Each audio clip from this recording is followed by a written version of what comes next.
अब जल्दी पहुंचना है। और फिर वो अपने सफर पर निकल पड़ी। शाम ढलने लगी थी।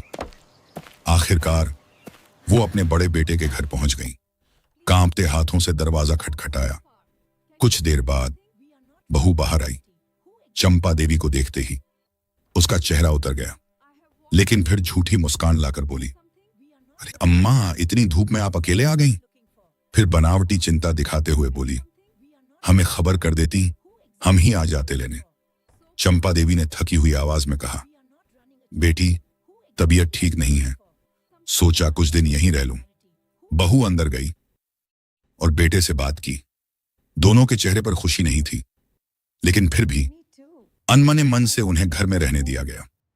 दिन बीतने लगे, लेकिन बेटा दिन भर अपने काम में ही व्यस्त रहता। मां के पास बैठने का भी समय नहीं होता।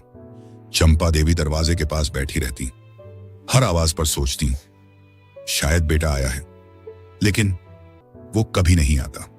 बहू भी अपने कामों में ही लगी रहती, कभी आकर दो बातें भी नहीं करती, ना हाल पूछती, ना पास बैठती, खाना भी समय पर नहीं देती। एक दिन चंपा देवी को दिन भर बहू ने खाना नहीं दिया। तब वह खाना मांगने रसोई घर में जाती है। बहू, भूख लगी है, खाना है तो दे दो ना। अम्मा, तुम खुद खाना बनाकर खा लो, मैं बहुत व्यस्त हूँ। चंपा देवी चुपचाप सुनती रहीं। उनकी आंखें भर आईं। उन्होंने सोचा, क्या यही वो घर है जहां कभी मेरा बेटा मेरे बिना एक पल नहीं रहता था? रात को वो एक कोने में लेटी रहती, छत को देखते हुए पुराने दिन याद